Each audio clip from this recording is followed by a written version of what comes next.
आपकी पत्नी साफिया का टिकट काट के आपको टिकट दिया गया। टिकट कटने का क्या कारण मानते हैं आप? आप लगातार 2 बार चुनाव हारे, क्या कारण मानते हैं आप चुनाव हारने का? जो वहाँ बीजेपी के प्रत्याशी जो करते हैं, पोलराइजेशन करते हैं और एक ही मुद्दा बनाते हैं, तरह तरह की अफवाहें उड़ा के लोगों को धर्म और जातियों के आधार पर बांटते हैं, वो मेन कारण रहा। वरना तो आज रामगढ़ से यदि भाजपा में बगावत करके सुखवंत सिंह मैदान में उतरते हैं तो आपको कितना फायदा होगा? देखो, आप मेवात विकास बोर्ड के अध्यक्ष हैं, क्या काम करवाया आपने अध्यक्ष रहते हुए मेवात विकास बोर्ड के? देखो, एक तो ये है कि मेवात विकास बोर्ड से मैंने इस्तीफा दे दिया है, मैं चुनाव लड़ रहा हूँ, तो अब मैं मेवात विकास बोर्ड का अध्यक्ष एक तरह से नहीं हूँ, लेकिन जब तक मैं रहा हूँ प्रयास करेंगे। जुबेर जी, एक मिथक है, जब जब जुबेर चुनाव जीते हैं उस दौरान राजस्थान में कांग्रेस की सरकार नहीं बनी, क्या अब की बार यह मिथक टूटेगा? तो अभी साफिया जी से कोई नाराजगी थोड़ा ना है? नहीं, मेरी कोई नाराजगी, उन्होंने तो सामने क्या है कि अच्छे कैंडिडेट को टिकट मिला है, भाई इससे बड़ी बात क्या होगी कि कैंडिडेट मुझसे अच्छे कैंडिडेट को टिकट मिला है। अब मैं आखिरी सवाल चलते चलते, रामगढ़ में अक्सर यह देखा जाता है कि वहाँ हिंदू मुस्लिम वोटों का ध्रुवीकरण होता है, आप सभी को साथ लेकर चलेंगे या फिर ध्रुवीकरण की राजनीति मैं करेंगे? कभी ध्रुवीकरण की राजनीति नहीं करता। मैं ध्रुवीकरण हमारा कांग्रेस का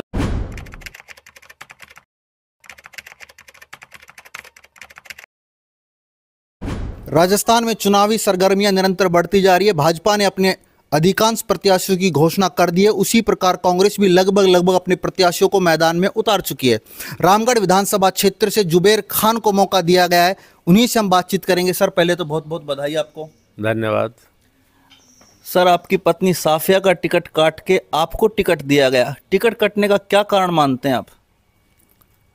देखिए, राजनीति में मैं हूँ और 25 साल कुछ महीने की एज में मैं विधायक बन गया था। 3 बार मैं विधायक रहा हूँ, हारा भी हूँ। तो पिछली बार क्राइटेरिया बनने की वजह से जो 2 बार चुनाव हार चुके हैं उनको टिकट नहीं दिया, तो मेरा टिकट काट के सफिया जी को टिकट दे दिया। तो असली रिप्रेजेंटेटिव तो मैं ही हूँ ना उस कॉन्स्टिट्यूंसी का। तो अब वो क्राइटेरिया ख़त्म हो गया, क्राइटेरिया ख़त्म हो गया तो मुझे पार्टी ने टिकट दे दिया। तो इसमें काटने का ये सवाल नहीं है। आप लगातार 2 बार चुनाव हारे, क्या कारण मानते हैं आप चुनाव हारने का? जो वहाँ बीजेपी के प्रत्याशी जो करते हैं, पोलराइजेशन करते हैं और एक ही मुद्दा बनाते हैं, तरह तरह की अफवाहें उड़ा के लोगों को धर्म और जातियों के आधार पर बांटते हैं, वो मेन कारण रहा। वरना तो आज आप इलाके में पता कर लिए, मुझसे ज़्यादा विकास के कार्य किसी ने किए हों, मुझसे ज़्यादा भाईचारा बनाने के प्रयास किसी ने किए हों। मैंने जो ईमानदारी से लोगों को व्यवहार को देखते हुए लोग आज भी मुझे पसंद करते हैं। तो ये कारण सिर्फ एक ही है कि वहाँ ध्रुवीकरण करते हैं और उसी की वजह से वहाँ चुनाव में हारा था। अब जुबेर जी, अब आपको टिकट दिया गया है और आपके सामने भाजपा से जय आहूजा को उतारा गया है, ज्ञानदेव आहूजा के भतीजे को, आप किस नज़रिए से देखते हैं?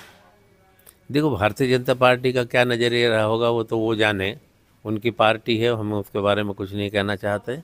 लेकिन मुझे पूर्ण विश्वास है कि लोग इनकी जिस तरह का ये सांप्रदायिकता का माहौल चुनाव में बनाने के प्रयास करते हैं, अब लोग इनको समझने लग गए हैं। लोग अब विकास चाहते हैं। आदरणीय अशोक गहलोत जी के नेतृत्व में कांग्रेस पार्टी की सरकार ने जो पिछले गत 5 वर्षों में जो आम जन के लिए, महिलाओं के लिए, किसानों के लिए, गरीबों के लिए, वृद्धों के लिए, नौजवान बच्चों लोगों के लिए, छात्राओं के लिए जो योजनाएं चलाई हैं, किसानों के बिजली का 100 यूनिट तक फ्री की है, घरों का तो और 2000 तक किसानों की, एग्रीकल्चर का 500 रुपये में सिलेंडर की केयर, सबसे बड़ी योजना जो चिरंजीवी योजना है, 25 लाख तक का लोगों का इलाज फ्री हो, जो महंगाई राहत कैंप लगे थे उनमें लोगों को बहुत राहत मिली है। तो इन सब दृष्टियों से देखते हुए इस बार जनता कांग्रेस की सरकार दोबारा बनाएगी और रामगढ़ से भी कांग्रेस के प्रत्याशी जो मैं उनकी 32 साल से निस्वार्थ सेवा कर रहा हूँ उसका परिणाम देगी और मुझे जिताएगी। रामगढ़ से यदि भाजपा में बगावत करके सुखवंत सिंह मैदान में उतरते हैं तो आपको कितना फ़ायदा होगा? देखो, फ़ायदा नुकसान तो मैं नहीं समझता, क्या होगा नहीं होगा ये तो समय बताएगा, क्या नुकसान होगा या फ़ायदा होगा। लेकिन मैं नुकसान फ़ायदे पे नहीं, मैं अपने मैं अभी भी कहता हूं कि मेरे पिछले 32 साल के चाल चलन पे, मेरे व्यवहार पे, मेरे काम करने के तरीके पे, मेरी क्षमता के आधार पर, वो जो 5 साल में सरकार ने काम किया उनके, और मेरा एक ही हमेशा नारा रहे, मैं भाईचारा और विकास के नाम से वोट मांग रहा हूँ, उसी आधार पे मांगूंगा। जुबेर जी, आपकी जो छवि है वो काफ़ी हिंदूवादी जो लोग हैं वो भी पसंद करते हैं। क्या यह सबसे बड़ा आधार रहा, कांग्रेस ने आपको पुनः मौका दिया कि आप हिंदुओं के भी काफ़ी वोट उठा पाएंगे? नहीं, देखिए, ये कि हिंदुओं के और मुसलमानों की बात नहीं है। बात यह है कि मैंने एक जनप्रतिनिधि के रूप में कोई पक्षपात नहीं किया, कोई जातिवाद नहीं किया, कोई लड़ाई झगड़े नहीं कराए, सबका मान सम्मान किया। और जो भी मेरे पास काम को आ गया, यहाँ तक कि जो लोग भारतीय जनता पार्टी से जुड़े हुए हैं और मेरे पास कोई काम को आ गया, तो मैं उनका भी काम करने का ईमानदारी से प्रयास करता हूँ, क्योंकि वो रामगढ़ के वासी हैं। और जब एक बार विधायक बन जाता है तो पूरी जनता का बनता है। वो अलग बात है कि कौन वोट दे रहा है नहीं दे रहा। और मेरे बारे में हर व्यक्ति जानता है, चाहे वो भारतीय जनता पार्टी का हो, चाहे कोई भी हो, कि मेरे चाल चलन के, और वही आधार है कि मुझे हर समाज से वोट मिलते हैं। और मेरी छवि अगर आप देखेंगे रामगढ़ में कि लोगों से बात करेंगे, चाहे मुझे वोट नहीं देते हों, लेकिन मेरी छवि के बारे में, मेरी पर्सनैलिटी के बारे में, मेरे चाल चलन के बारे में, मेरे व्यवहार के बारे में, मेरे विकास करने के तरीके के बारे में सब उसको सराहते हैं। और ये मेरे लिए गर्व की बात है। आप मेवात विकास बोर्ड के अध्यक्ष हैं, क्या काम करवाया आपने अध्यक्ष रहते हुए मेवात विकास बोर्ड के? देखो, एक तो ये है कि मेवात विकास बोर्ड से मैंने इस्तीफा दे दिया है, मैं चुनाव लड़ रहा हूँ, तो अब मैं मेवात विकास बोर्ड का अध्यक्ष एक तरह से नहीं हूँ। लेकिन जब तक मैं रहा हूँ, 2-4 दिन पहले तक, उसमें मैंने सबसे बड़ा काम शिक्षा में किया है कि शिक्षा में मेवात में जो स्कूलों की बिल्डिंग्स की हालत थी, 4 दीवारियाँ नहीं थी, कहीं लाइब्रेरी नहीं थी, कहीं कक्ष नहीं थे, और जो मेवात आवासीय विद्यालय चल रहे हैं 11 इस बच्चियों के, गर्ल्स के रेजिडेंशियल स्कूल हैं जो यहाँ अलवर ज़िले में चल रहे हैं, उनको 12वीं तक का करवाया है। और वहाँ अलग से हॉस्टल बन रहे हैं, उनकी कैपेसिटी बढ़ाई है, क्योंकि मेवात में शिक्षा की बहुत ज़रूरत है। शिक्षा नहीं होने की वजह से बेरोज़गारी बढ़ रही है, बेरोज़गार की वजह से क्राइम भी बढ़ते हैं, आप समझते सभी जगह। और अब उसमें हमने काफ़ी किया है। मेवात की सबसे बड़ी जो समस्या है, जैसे गो तस्करी है, साइबर क्राइम है, आप उस पर कैसे लगाम लगा पाएंगे? देखो, मेरा प्रयास जारी है, हमेशा लगाते हूँ। आज 302 मर्डर केस सबसे खतरनाक जुर्म माना जाता है, लेकिन वो भी हो रहा है। मैंने ये प्रयास किया है मेवात विकास बोर्ड के माध्यम से, जो सेवल में सीकरी के पास भरतपुर ज़िले में, अब तो डीग जिला हो गया, जो गौशाला है उसमें मैंने जाके देखा, हालात ठीक नहीं थे। एक ही टीन के शेड में गायें भी थी, बंजार भी थे, बछड़े बछड़ियाँ भी थी, पानी की सुविधा प्रॉपर नहीं थी, चारा रखने के लिए जगहें को बहुत कम पड़ती थी। तो मैंने मेवात विकास बोर्ड से 75 लाख रुपए वहाँ स्वीकृत किए हैं, और आज उनके कहीं एनीकट बन रहे हैं, कहीं शेड बन रहे हैं, कहीं पानी की व्यवस्थाएं हो रही हैं, बोरिंग हो रहे हैं, टंकियाँ बन रही हैं गायों को पानी पिलाने के लिए। मैं स्वयं उसको देखकर स्वयं ने मंजूर करा के उद्घाटन किया, और आज वहाँ काम चल रहा है।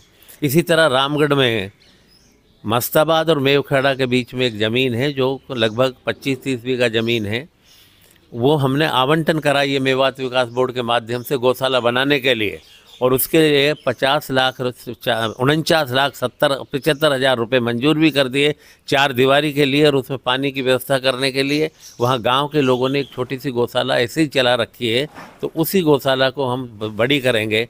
तो ये गौशाला अगर होगी तो हम रखने के लिए, आज किसानों को भी नुकसान करती हैं जंगली गायें, तो जो जंगल में छोड़ देते हैं लोग, जब दूध देना बंद कर देती हैं।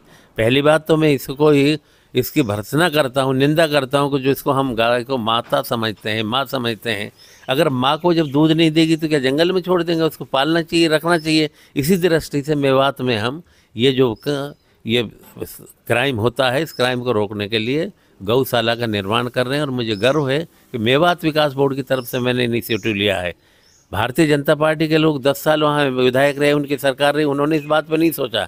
गायों के नाम से राजनीति करते हैं, लेकिन गायों के प्रति उनकी श्रद्धा नहीं है। मेरी श्रद्धा है, क्योंकि मेरे खुद के परिवार में आज की तारीख में 52 गायें हैं मेरे परिवार में, जिनका देखभाल होती है, दूध होता है, बछड़े होते हैं, सब होते हैं। तो इतना तो ये जो रामगढ़ में जितने भी भारतीय जनता पार्टी के लोग चुनाव लड़ रहे हैं, इनके सबके मिला के इतनी गायें नहीं होंगी जितनी गायें हम पालते हैं।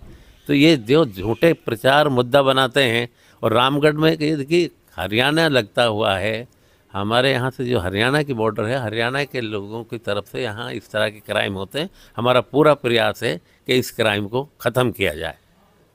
रामगढ़ कांग्रेस में आपका और साफिया जी का ही नाम आता है, और आपको या साफिया जी को ही मौका दिया गया है। क्या कांग्रेस को और कोई कैंडिडेट वहां पर नजर नहीं आता? आप बता दीजिए कौन है, जो कोई है जो सब आप पर यह आरोप है कि आप और किसी को आगे नहीं आने देते। आगे आने के लिए मेहनत करनी पड़ती है। मैं रात दिन लोगों की सेवा करता हूँ। आज आप स्वयं ये स्वीकार कर रहे हैं कि मेजोरिटी कम्युनिटी में भी मुझे आदर करते हैं, पसंद करते हैं, तो लोगों के बीच में वो काम करता हूँ जब ही ना। मुझसे ज़्यादा काम कौन करता है? अगर आप रामगढ़ में ये पूछें कि कांग्रेस का चेहरा कौन है, तो मेरे अलावा कौन है? और जो परिवारवाद की बात करते हैं, परिवारवाद वो तो है कि खुद के परिवार को ही सब पदों पे दे दो। हमारे यहाँ पीसीसी के सदस्य 2 होते हैं। एक सीट से मैं हूँ, दूसरी से सफिया नहीं है, पुष्पेंद्र सिंह धाबाई हैं जो कांग्रेस के कार्यकर्ता हैं, जो लंबे समय से काम कर रहे हैं। उससे पहले पिछली बार मैं था, और मेरे दूसरे जयसिंह जाटव हैं जो जयसिंहपुरा निजाम नगर सरपंच रहे, कांग्रेस पार्टी के वर्कर हैं। आज प्रधान नसरू खां जी हैं जो एक सरपंच रहे हैं, प्रतिष्ठित आदमी हैं। तो ऐसा थोड़ी है कि मैं कोई किसी को रोक रहा हूँ या कर रहा हूँ। जो मैं अपने पार्टी के लिए पूरा छात्र जीवन से लगा हुआ हूँ, लोगों के लिए लगा हुआ हूँ रामगढ़ में। आज विकास की दृष्टि से देखो, रामगढ़ किसी क्षेत्र से पीछे। जुबेर जी, साफिया जी के काल में कौन से काम अधूरे रह गए जो आप उन्हें पूरा करना चाहेंगे? देखिए, साफिया जी के काल में काफ़ी काम हुए हैं। शिक्षा में हुआ, चिकित्सा में हुआ है। एक तो सबसे बड़ा काम रह गया जो कि केंद्र सरकार की पक्षपात रवैये से रह गया कि जो रसगढ़ के पास में, नौगांव के पास में जो इंडस्ट्रियल एरिया डेवलप होना है, उसकी एनओसी नहीं मिल रही है एनसीआर की वजह से केंद्र सरकार से। वो एक प्रोजेक्ट अटका हुआ है। हमारी मंत्री शकुंतला रावत जी ने भी कई बार वहाँ जाके प्रयास किए कि भाई इसकी परमिशन दे दो, इससे लोगों को रोजगार मिलेगा। बोर्ड लगे, रिको ने इंडस्ट्रियल एरिया डिक्लेयर कर दिया, लेकिन वो परमिशन नहीं दे रहे हैं वहाँ निर्माण की। एक तो वो काम है, वो कराना है। एक बगड़ तिराए तक 4 लेन है, वहाँ से आगे नौगांव बॉर्डर तक ये 4 लेन हो, ये प्राथमिकता रहेगी। रामगढ़ से पहले आपने देखा रेलवे लाइन है, ओवरब्रिज के चक्कर में आधा पौन घंटे जाम लग जाता है। वो ओवरब्रिज कैसे बने? जो और भी जो काम है, और पेयजल का जो एक जनता जल मिशन के काम हैं, वो अंडर प्रोसेस हैं, वो चल रहे हैं, उनको पूरा करा जाए। और जो आदरणीय मुख्यमंत्री जी ने अलवर ज़िले के कुछ के लिए, चंबल से पेयजल के लिए लगभग 5,000 करोड़ रुपए तो मंजूर कर दिए हैं, उसकी प्राथमिकता रहेगी। और जो पूर्वी राजस्थान में नहर परियोजना है, जिसको मोदी जी पब्लिक मीटिंग में 2 बार कह के राष्ट्रीय परियोजना घोषित करेंगे, नहीं करी, लेकिन फिर राजस्थान की सरकार गहलोत साहब ने उसमें पैसे दिए हैं।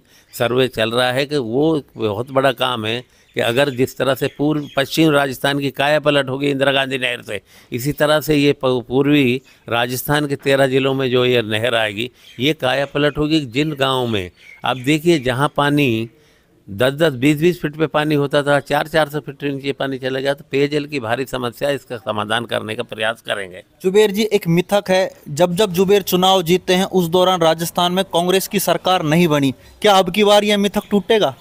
पिछली बार 2 बार से टूट रहा है। देखिए, 13 से 18 तक भारतीय जनता पार्टी की सरकार थी, तो ज्ञानदेव आहूजा जी भाजपा के विधायक थे। 18 से 23 कांग्रेस की सरकार थी, तो कांग्रेस के विधायक सफिया आपके जीतने से। तो अब को मेरे लिए भी बदलेगा। जब ज्ञानदेव किसी के लिए बदल गया तो मेरे लिए क्यों नहीं बदलेगा? तो मेरे लिए बदलेगा, अब सरकार भी बनेगी और मैं भी जीतूंगा। तो अभी साफिया जी से कोई नाराजगी थोड़ना है? नहीं, मेरी कोई नाराजगी। उन्होंने स्वयं ने कहा कि अच्छे कैंडिडेट को टिकट मिला है, भाई इससे बड़ी बात क्या होगी कि कैंडिडेट मुझसे अच्छे कैंडिडेट को टिकट मिला है। अब महिला है, अच्छा एक दूसरा आर्मी मैन की बेटी है, फ्रीडम फाइटर की पोती है, तो स्वाभाविक ही अपनी प्रतिक्रिया कर दी होगी। लेकिन मेरे साथ हैं, कल नॉमिनेशन भी थी, ऐसा नहीं है। ये काम है भारतीय जनता पार्टी। नॉमिनेशन जब किया था तो बहुत सारे आप धार्मिक स्थलों पर गए थे। हाँ, कितनी श्रद्धा रखते हैं आप? मैं हमेशा जाता हूँ। ये मैं पहली बार नहीं है, मैं 90 से जब से चुनाव लड़ना शुरू हुआ हूँ, इन जगहों पर तब से मैं जाता हूँ। गुरुद्वारे में भी जाता हूँ मत्था टेकने, मैं मंदिरों में भी जाता हूँ, चाहे वो ठाकुर जी का मंदिर, कृष्ण जी का मंदिर हो, चाहे राम जी भगवान राम का मंदिर हो, चाहे भैरव मंदिर हो, शिव जी का मंदिर हो, चाहे जैन मंदिर हो। मेरे क्योंकि मैं मुसलमान हूँ, लेकिन मैं भारत का मुसलमान हूँ। मैं जो भारत की संस्कृति है, जितने भी धर्म है, सबका मान करता हूँ, सम्मान करता हूँ। ये मेरा व्यक्तिगत है कि मैं इस्लाम को मानता हूँ, साफिया जी का एक बयान चर्चित रहा था कि हम राम और कृष्ण के वंशज हैं, आप इस पर कहाँ तक सहमत हैं? नहीं, कौन नहीं है? आज सिख जो धर्म है वो भी किसी के वंशज नहीं है। 300 350 साल पहले करते हैं। इस्लाम भी 1400 साल पहले, 1400 साल पहले है। 1400 साल पहले लोग नहीं थे क्या? आदमी नहीं कहते, कहीं ना कहीं से तो ओरिजिन हुआ है ना। तो इसलिए ये कहना कि इस महाद्वीप में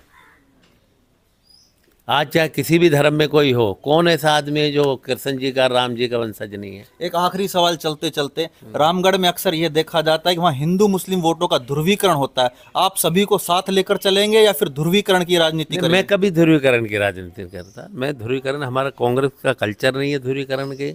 किसी बार इनका भारतीय जनता पार्टी क्यों काम कुछ करते नहीं है, एक ही प्रयास रहते हैं। 35 साल से इनका ध्रुवीकरण ही चल रहा है, लेकिन जनता अब कभी न कभी तो समझती है, अब समझ गई। मैं क्यों ध्रुवीकरण करूँगा? ध्रुवीकरण से मुझे तो नुकसान होता है ना, मैं क्यों ध्रुवीकरण करूँगा? मैं तो सभी समाज के लोगों में सही है, साथ लेके आगे। मेरा शुरू से नारा है भाईचारा का मतलब क्या है? सबसे भाईचारा अच्छा रखो और विकास का बात करो, उसी पर आधार पर चुनाव लड़ता हूँ। ध्रुवीकरण करने का काम अब आप देखना, अब धीरे धीरे भारतीय जनता पार्टी का प्रत्याशी करेगा। ये थे हमारे साथ रामगढ़ विधानसभा क्षेत्र से कांग्रेस के प्रत्याशी जुबेर खान। आने वाले समय में जनता इनका भविष्य तय करेगी। संदीप यादव, वॉइस ऑफ प्रतिज्ञा, अलवर।